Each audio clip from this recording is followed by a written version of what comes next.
Hello, my darling, and welcome back to the series 100 Days of Self-Love. Today, we're talking about something that so many women in midlife struggle with, often silently and with a dash of guilt, and that's rebuilding your relationship with rest. Now, before you roll your eyes at me and say, Kate, honestly, who's got time for rest? Let me gently say this. If you don't have time for rest, you probably need rest more than anyone. And I say that with complete and utter love because so many women between ages of 40 and 55, we are the emotional CEOs of our households. We are the carers between our careers and our friendships, our aging parents, our children, and even our pets.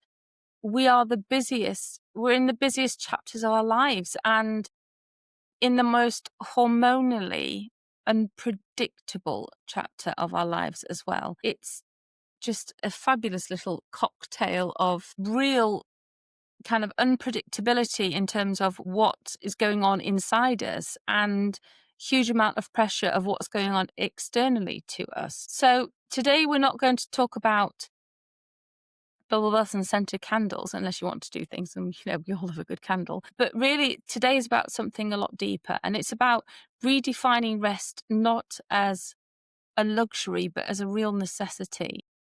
And it is an act of self-love. It's not self-indulgent, and it's not a weakness, and it really is a strength. Because here's the truth. If you don't learn to rest, your body will eventually force you to. And she is far less polite about it than I am, let me tell you.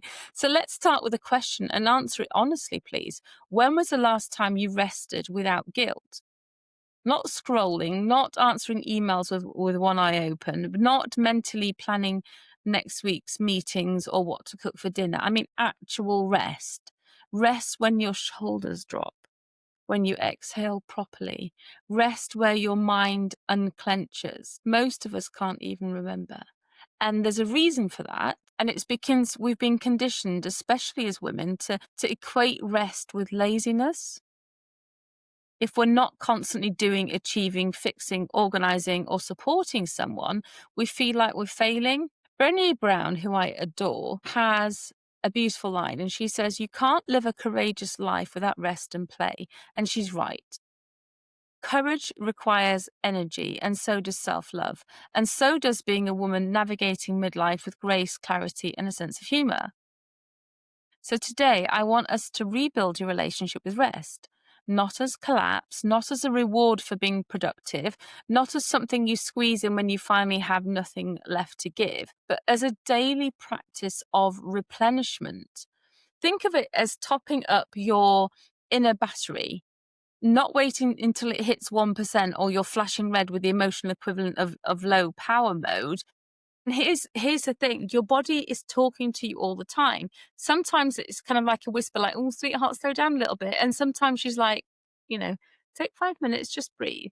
And sometimes if you ignored the first two, she's saying, "Right, that's it, we're done." And you end up on the sofa wondering why you're crying at, the John Lewis advert. So let's change the script a little bit. Today, I want you to take you through 3 gentle mindset shifts that will completely transform how you view rest. Shift number 1 is rest is actually productive. Your brain doesn't function properly when you're depleted. Your decision making suffers. Your patience suffers. Your creativity suffers. Your ability to cope with minor annoyances, like someone breathing too loudly.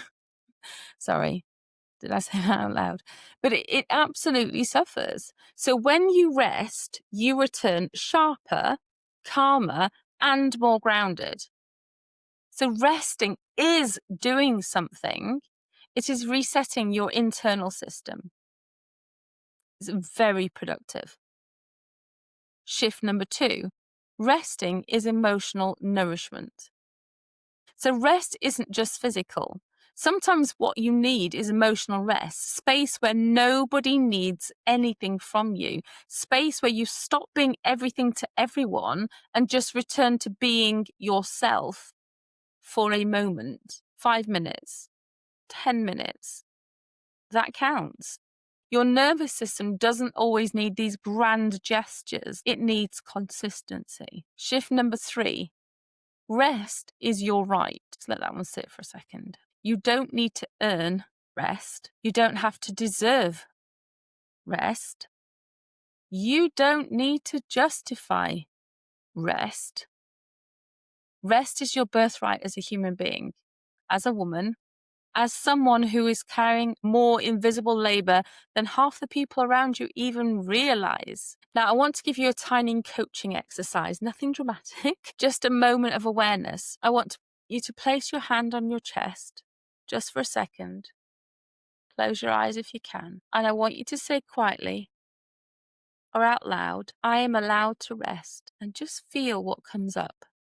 With your hand on your chest, I am allowed to rest.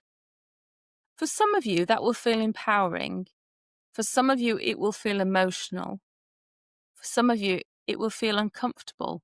And that discomfort is the doorway into healing.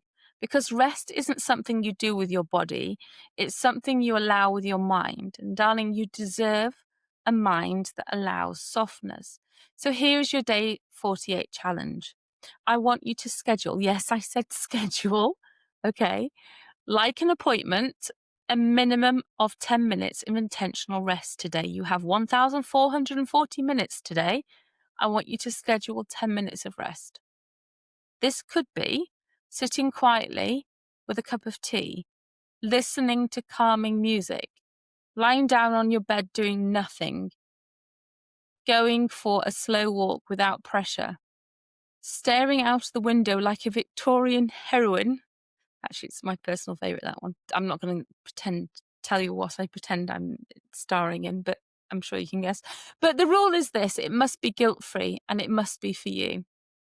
Not multitasking, not hiding in the bathroom so no one finds you. Yes, we do it. Don't pretend you don't. Not pretending it's self-care when actually you're still mentally loading the dishwasher. Real rest, your rest. Because rebuilding your relationship with rest is really rebuilding your relationship with yourself. And you, my darling, are worth rebuilding. You're worth replenishing.